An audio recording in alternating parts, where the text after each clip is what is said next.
Okay, now we're recording. Okay, so we start off Unit 1 looking at the problems of the church. One of the biggest ones is the Avignon papacy because the Pope moved away from Rome into Avignon, France because of the alliance. That was an ugly simony, was a problem because the Catholics couldn't borrow money to people and get interest, but they did it anyway, and that was against the papacy. And indulgences, paying to get into heaven, which was not popular, but people did it anyway because they were afraid of going to hell. Meanwhile, we had Jews living in ghettos, which was a problem throughout all of AP European history. And we had an issue with serfdom because people were sold to the land and they couldn't leave, which caused major strife between different social groups. Starting off our Renaissance look, we have Petrarch, who was considered the first humanist, and he began to start the Renaissance movement, or the rebirth. Meanwhile, we have the beginning of the Holy Roman Empire, and the beginning with the Golden Bull, the agreement to have one emperor and several electors. But as we know, this was not a strong government, and it made the Holy Roman Empire very, very weak. This now begins the Renaissance time period, and we have two major things going on during the Renaissance.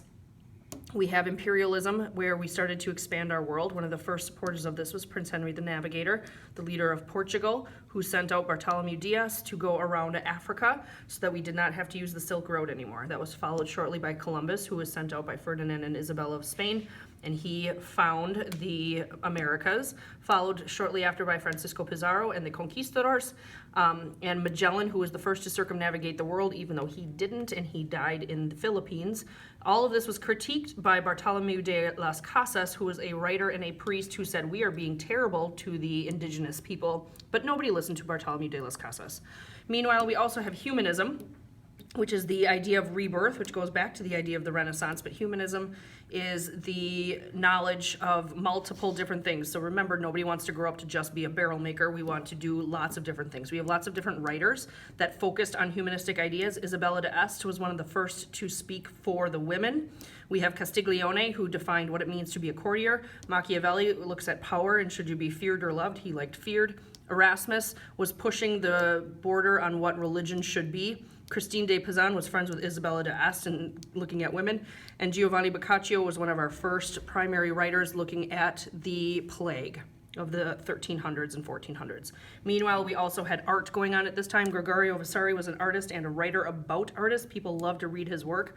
Ulrich Dürer started the woodworking movement. Michelangelo is the guy who painted the ceiling of the Sistine Chapel. Leonardo da Vinci looks at all sorts of different things, and he is our real big first Renaissance man, or well-rounded individual. We have Raphael, who liked fat, naked baby Jesuses and painted them nice and fat and naked. And then we have a later art movement, which is Mannerism. Meanwhile, we had somebody that didn't like any of the humanist Renaissance ideas, and that is the Girolamo Savonarola, who had the Bonfire of the Vanities and said we should burn everything we did, and a lot of people follow that idea.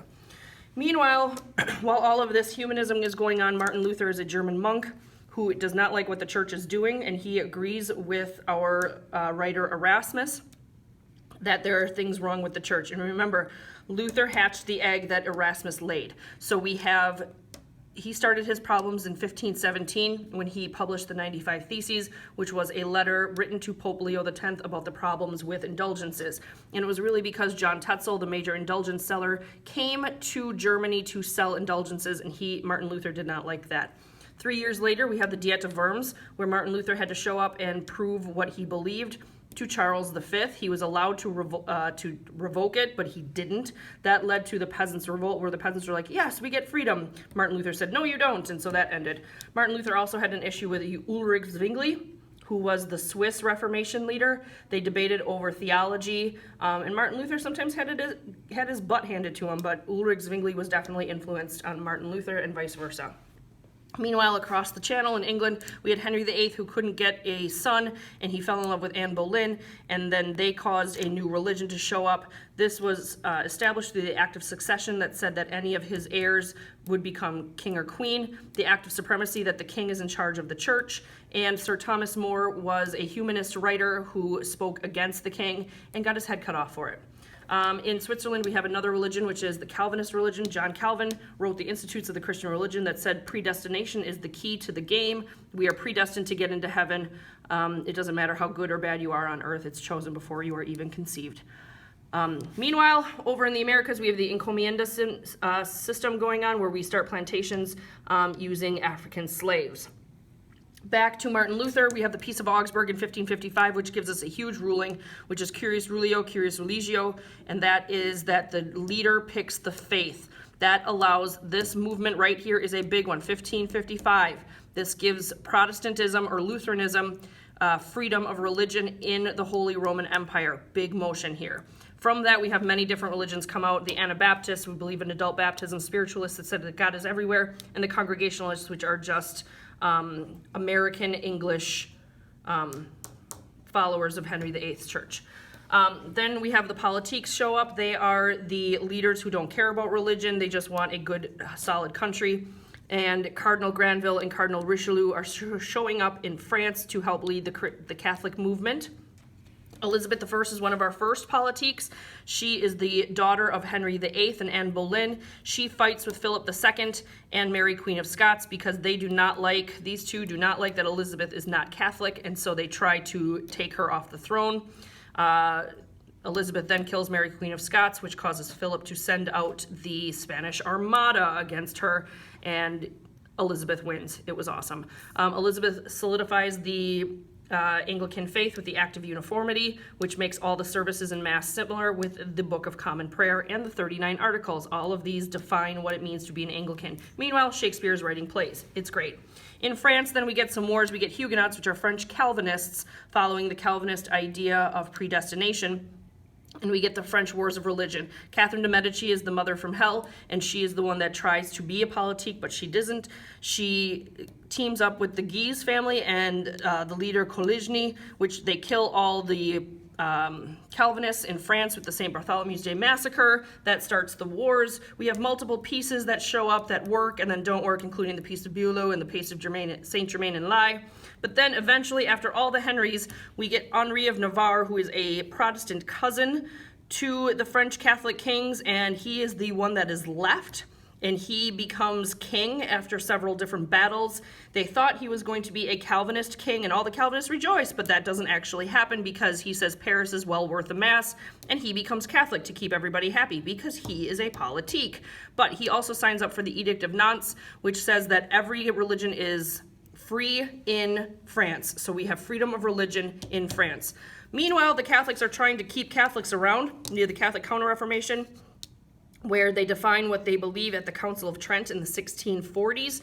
And one of the big people to come out of this is Ignatius Loyola, who is a Jesuit or a teaching priest, who said that priests should teach humanist ideas with a religious viewpoint. This is why we have Marquette University. All right, then we get another big motion, which is the scientific revolution. One of the major ideas here is the heliocentric view, is that the sun is in the middle, not the earth. Some of our major players with that is Johannes Kepler, Copernicus, Isaac Newton, Galileo, and Francis Bacon. We also have the women show up here. We have Margaret Cavendish. They really like to work with the sun and stars and stuff. We have William Harvey, who believed that the heart pumped blood, which, changes everything we understand about the body.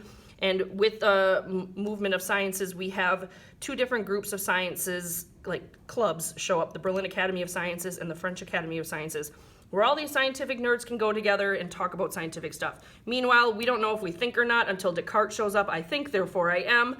And so we all exist because we think, but this table might not exist because it doesn't think. That's the idea of Descartes. Meanwhile, we have mercantilism. Because we are spreading out all over the world, mercantilism shows up, which means that gold is most important, that gold means power. And so with that, we have the consumer revolution. We have more goods hitting the market, and so people are buying different stuff, and money is flowing in different patterns. Art is happening. We have the Baroque. Remember, if it's not Baroque, don't fix it. And one of the major artists is Bernini. And the last war that we have during this time is the 30 Years' War in the Holy Roman Empire, which means what is the main religion of the Holy Roman Empire? It started off as a war of religion and it ended as a war of politics. Our major leader is Ferdinand II. His people are the ones that threw the other people out the window in the defenestration of Prague. We get another really great guy, Gustavus Adolphus II.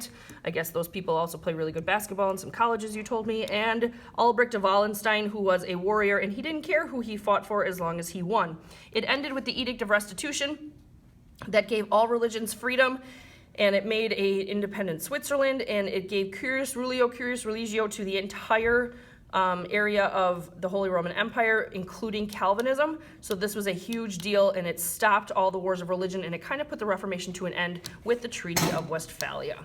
And the Treaty of Westphalia sets us up for a time of peace, which is the main focus of the second unit.